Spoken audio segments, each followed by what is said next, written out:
Welcome to Coffee Talk. I'm Rosa Coelho, your host, lifestyle entrepreneur, health coach, and speaker.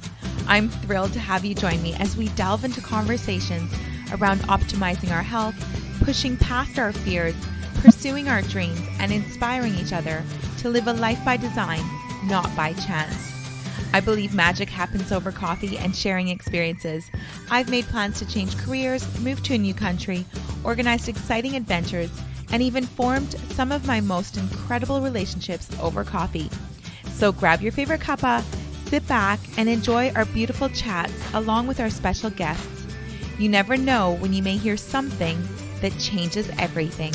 Hello, beautiful friend. I hope you are doing awesome. And if you are not, I want you to know that you are not alone. I have been receiving so many messages and phone calls from people from all over, just feeling incredibly overwhelmed. And regardless, this all has to do with the recent mandates and medical freedom and whether people have been vaccinated or not vaccinated, or they're for the mandates or not for the mandates. There just seems to be a real big level of anxiety and fear and stress and frustration on all levels. I have to say, I've been feeling really good. I've been feeling really grounded. And I guess the only reason I was thinking, why do I feel okay when really every 90% of the people I know are feeling pretty just stunned. And today's episode isn't about this. I just want to address it because it's such current times. I think for me, to be honest, it's a couple things. One, I had this feeling all summer that summer was going to be easygoing, feel very normal. And then the fall was going to, come tumbling down again. And so part of me was expecting it.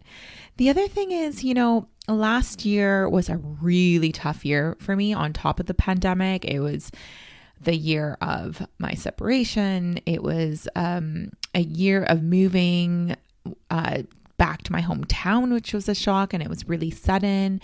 Having to go back into teaching a full-time class for a little while, which is something I hadn't done in many, many years. And there was just there was just a lot going on for me. And I worked really hard at it in the sense of I had a healer. I did a course with various women, and I just did everything. I read books. I did everything to really help me to kind of build that emotional muscle, but also to feel all my emotions and grow through that experience and not, pretend everything's okay, because I'm not about false, fake positivity at all. I'm very positive and very optimistic, but I'm also have this level of realism too. And I do believe in getting your emotions out of your body and feeling them full on. And so I don't know, I think, to be honest, I think that just prepared me. And so for now, I'm feeling really good, really stable, really grounded. And I'm grateful for that because I've been able to be a shoulder for other people. And when I was going through it, I had people that were strong and able to be a shoulder for me. And I really think that's what it's really about, having close friends and people that we can rely on. So I'm grateful for where I'm at now. And, who knows? Talk to me in a month. Maybe it'll flip. But right now things are feeling good for me. And so if you're one of those people that you're feeling alone, I just want you to know you are not alone. There are many people out there feeling exactly the same. If you need to reach out, please reach out anytime, because I know what it's like to feel alone. And most of the time that alone feeling just isn't the truth. It's ourselves feeling that way, but we're not actually alone. Okay, so let's move on to today's topic. Today's topic is all about how to overcome overwhelm so that you can stop self-sabotaging. And I'm talking from our health goals perspective. And, we see it time and time again. And actually, I was listening to this incredible podcast. It's called, it's by Kim Constable. She's the Sculpted Vegan, and I'm not vegan, but I just absolutely love her podcast, and I love the messages that she puts out there. And so anyway, I was listening to her podcast. Through with it is really disheartening, and it led me to really kind of think about this topic. And why is it? Why do people buy? They're excited in the moment to buy a program, or they even go through the program, but then the results don't last, even though they've learned so much. And why is that? That is really it's all about self-sabotage. But why is it happening? And what can we do to start to not self-sabotage? Okay, so I wrote down a few different things because I have seen this time and time again over the years. And, even for myself, I had clients when I was in London, because London was the longest period in which I had personal training clients for several years. And then after that, I took things online and I've done more like programs and things like that. But I literally had clients for several years who I know when I left didn't keep it up. And I'm like, oh my goodness. Because yes, I was accountability for them, but it wasn't enough. Even though it lasted over years, having that appointment was important for them. However, if they reverted back, it just means that they kind of prolonged that self-sabotage. So how can we avoid this? Okay, let's get into it. So number one is accept the resistance and the need for comfort. So as humans, whenever we start to learn something new, we have to go through this period of not wanting to do it. And that's why when you start off with something really exciting, it's like easy to do, but then quickly that wears off and you're like, okay, but I feel this resistance. So I always think of it like, say you're sitting down and you're all cozy and you're like, but I got to get that workout done. It's like that internal battle and you're like, oh my goodness. But pushing through that battle is like building this muscle. And when we accept that it's not just us that feel that way, and we're not lazy. We are not lazy. And this is a little bit from last episode as well, but I want to reaffirm this. It really is just because it's natural human tendency to not want to feel uncomfortable and want to feel very comfortable. So once we accept that, we can logically say to ourselves, okay, I feel really comfortable and I don't want to move. I don't want to get up to do that workout, but I'm going to do it anyway because I know that is what's going to make it easier and easier over time. Think of anything that starts out difficult, it becomes easier. But first, before it becomes easier, you've got to go through that resistance. So that's the first thing. Number two, this is a big one. I have seen this in so many people, including myself. And that is, so often we'll blame the workouts or the food prep or this to be the thing that's overwhelming us. When in fact, chances are there's a big decision in your life that you need to make that you've been putting off that's really difficult. And that's actually what's overwhelming you. And so you blame everything else. You blame everything else that is contributing to the overwhelm when it isn't. It's that one big thing that's doing it. So I know for me, when I was in my relationship in the last year to 2 years, it was really challenging at times. And I knew something had to change. And I could never really get my health routine as consistent as I wanted it to be. So I was rather consistent and did okay, but not to the Rocco Fit level that I love to be at. And I've shared the story of my relationship, and I wasn't even strong enough to make the decision. The decision was made for me. However, I do feel it's also the universe that will come in and sometimes just say, okay, this is what you've been asking for. This is what's going to happen. But, that's something that I could have taken into my own hands and made that decision. And so I know that once that was done, that I was able to get healthier and stronger and fitter and stick to my goals. I didn't feel that overwhelm anymore. I actually felt relief and felt like, oh yes, now I can focus on myself. And so whether you're ready to make that big decision or not make that big decision, I believe it's powerful just to understand that it's not the workouts, it's not the food prep, it's not that dedication to your health and fitness goals that's what's overwhelming you. It's the inability to make a different decision. So I believe if I had kind of recognized that I would have been able to stick to the plan once I knew why I was blaming everything else for the overwhelm. Even if I had made no decision and was just going to stay in the situation I was in, eventually, obviously, things need to change and we've got to make those decisions. but I would have stopped blaming the overwhelm on the things that weren't actually contributing to the overwhelm. So take some time and reflect and think, what is that big decision, and the decisions sometimes are big. Sometimes they're as big as I need to move cities. I need to change this relationship. I need to, have a tough conversation with a friend. I need to make a decision to go and visit someone across the world. I don't know. It could be anything, but there's big decisions in our lives that often need to be made, and they do create a lot of overwhelm until they're made. And action is what really helps to move us forward and make us unstuck, so that we can, do the things that make us happy and that will contribute to our health. So, okay, so that was number 2, is what decisions are you avoiding? And I mean the big ones, not those little ones. Number 3, are you living in the future, like in your mind? This is a big one that contributes to overwhelm. And this is one actually that I have given as advice to people that have been calling me with feeling overwhelmed in today's current situation. Is I say to them, okay, once they're, finished kind of getting it all out and explaining what's going on, I just say, okay, but in this moment, right here, right today, we are okay. So when we take ourselves out of the future, worrying about what's going to happen when we don't know what's going to happen, and even with our goals, sometimes we get overwhelmed so much that our goals are so big. Maybe you have a lot of weight to lose, or maybe you have, a really strong reason why you need to get healthy really fast, or you have this vision in your head of what you want to be like, how strong you want to be. And it's just, you get overwhelmed thinking about how many things you have to do and how long it's going to take and the prep and this and that. And I'm like, whoa, just bring it back to today. What is today's workout? What will you be eating today to nourish yourself? What will you be doing for rest?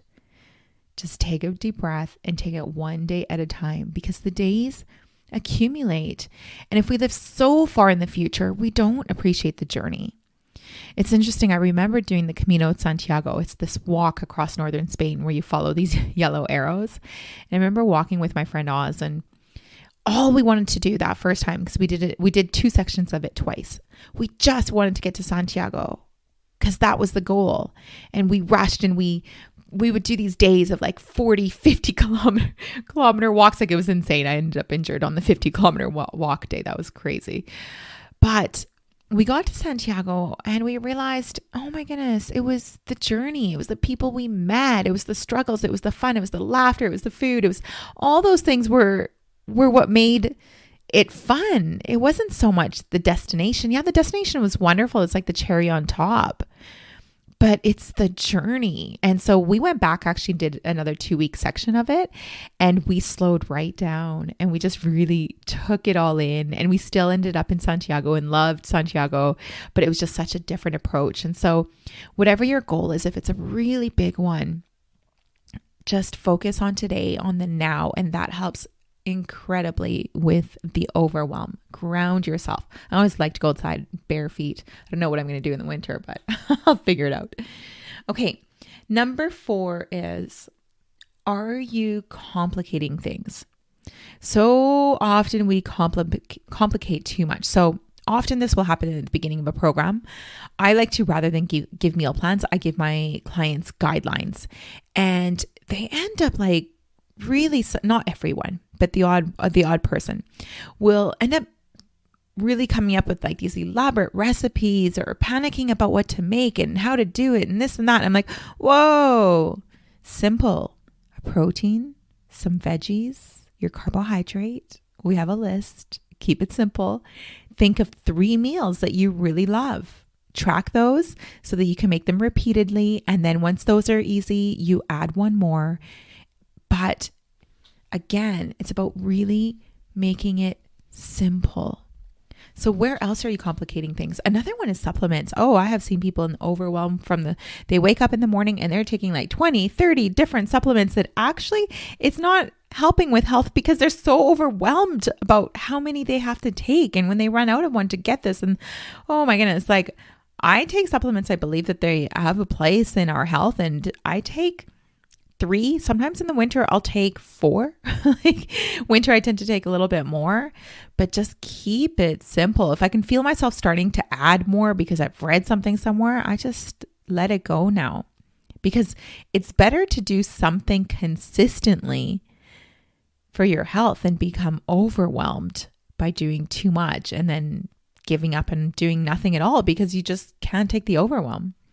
So look to see where you can simplify life and simplify everything. Look to see where you're complicating things, because making things complex is really a form of self-sabotage, because then we've got all of these they're all perfect excuses to not do the things that we need to do.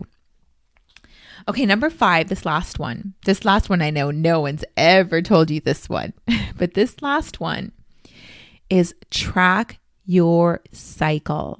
Yes, track your cycle, your infradian rhythm. I teach all my clients to do this because we have 4 distinctive phases of our cycle. And as women, our hormones change in these cycles and we feel very different. There's parts of our cycle where we can push really hard and it actually feels exciting and feels good and our body responds well to it. And then there's times where we need to chill out. We need to chill out because that's actually what's going to bring the results. If you push through those times, you're actually going to increase cortisol, you're going to increase stress, and this is going to take you further away from health. So imagine when I tell my clients, your training is to chill out for these days. And I know it feels hard, and most of them, and a lot of them will say, this is the hardest part. And I know, because we're not told that actually rest is a very good thing and a very important thing, but at the right times. So I can also feel it coming. So I track my clients. I know where they are in their cycle too. So I know every time, and this happens in more of them than not. I know exactly when they're about to quit and they start to feel overwhelmed and they feel like nothing's working and they're frustrated, and we talk through it. We look at their cycle, they take a deep breath, and then I guarantee 2 to 3 days later, and they are like messaging me going, oh my goodness, can we step things up? I really want to get restarted and and they're so excited. I'm like, okay, we're not restarting. It's just lifestyle. Like there's no such thing. The start-stop thing is like, no, you didn't stop anything. Everything is normal. Everything is good. But when we start to understand this cycle and start to train according to the cycle, then we give ourselves a lot more grace and we don't feel overwhelmed because we're not feeling frustrated from feeling the way that we're feeling. So a perfect example is yesterday was technically meant to be a hard strength training day for me, but because of where I am with my cycle, I was like, okay, I'm changing this up. So rather than doing that, I still went to the gym because I want to keep up the habit. And it's not a reason to do nothing. It's just that we don't want to really push hard and increase that cortisol. So no HIIT training and no really hard strength training for a little bit. So what I did is I went on the treadmill. I did this really fun workout. I want to share it with you because this workout is just awesome. It's kind of super boring, but it's wild how it works. It's a workout that Jürgen de May put out. He had a book called, something superhero. What was it called? Anyway, he's trained all sorts of celebrities like Angelina Jolie and Brad Pitt and like all those guys like back in the day. Anyway, he had this brother who was obese, but he wanted to go into bodybuilding. So he's like ready to do a total lifestyle change. So he needed to put muscle on him put on muscle and do some form of cardio to shift the body fat, but in a way that wasn't going to diminish the strength training. So it's very different when you're bodybuilding. You really have to watch you don't want to increase cortisol very high because that will, it's catabolic for your muscles. Your muscles won't grow. So he did this program. It's called Pushing the Cart. And what you do is you get up on a treadmill, and I hate treadmills, but I will do this workout on the treadmill. You hold on to the handles and you put the treadmill on super slow, like no higher than a 3. Like I think it's like between 2.5 and 3. And you hold on to the handles and you take these wide strides. So wide, like almost like lungy strides. And you do this for anywhere from 45 minutes to an hour. Oh, and you increase the incline. Like every maybe like 5-10 minutes, you increase the incline until the incline's like really high. And I'm telling you, it's amazing. Like you just end up sweating buckets, but you don't feel it cardiovascularly. Like it's just amazing. So it's a good one to be on to do when you're like listening to a podcast or watching something. But it's incredible. I think I burned like 500 calories doing it. I was like, this is wild. But anyways, that's a really good like slow and low cardio that you could do to burn body fat. And I would do that maybe once a week or once every couple of weeks. I don't know. I don't like to fit it in too often, but it's perfect for those times where I shouldn't be pushing hard, but I still want to do something. Anyways, I know that was a bit of a digression, but I love sharing that workout in case you want to try it. If you do, message me and let me know. Okay, so let's go over these again. So if you're feeling overwhelmed, I don't want you to be self-sabotaging anymore. I want you to really recognize why so that you can adjust and keep working towards your goals and achieve your goals, because it is possible for you. Everything's possible. So number one was accept the resistance. Like accept that your body actually wants comfort, but you're going to push through that knowing that everybody goes through that and that it's normal. But that if you push through it, it's like a muscle and you're going to get stronger. Number two is, what are those big decisions that you're avoiding in life? Because chances are that's where the overwhelm is coming from. So stop blaming it on the other things that you need to do to get healthy, and know where the overwhelm is coming from. Just recognizing that even before you make a decision on the big decision, which I encourage you to do because it's just torture to put those things off. But in the meantime, start doing the steps you need to for your health. Number three is, are you living in the future? So if you find that your brain is going to the future, ground yourself, come back to this present moment and ask yourself, what do I need to do right now? What do I need to do today? And don't go any further than that. You can worry about tomorrow. Number four was, where are you complicating things? Make things really simple. And complicating does not get us anywhere. So keep things super simple. And number five was, track your cycle, track your infradian rhythm, and start to look for patterns and start to understand where you need to slow down and when it's okay to push through. Okay, my friends, so I hope that really helped you today. If it did, let me know, send me a message. I would love it if you could please leave me a review on iTunes. It really means the world. So if these podcast episodes help you in any way, please do that. And if you don't know how to leave a review, reach out. I'll help you to do that too. Okay, have a beautiful week. Thank you so much for listening in today. I know time is precious and I'm grateful you shared yours with me. It would mean the world to me if you felt an impact, a moment of inspiration, or learned something new, if you would share it with those you care about and leave me a review on iTunes. I'd love to know what spoke to you or what you'd like to hear more of. Your sharing and leaving a review would help so much on this journey to making an impact on as many people as possible. It's worth it. I know from experience, there are moments when something we hear has the possibility of changing everything.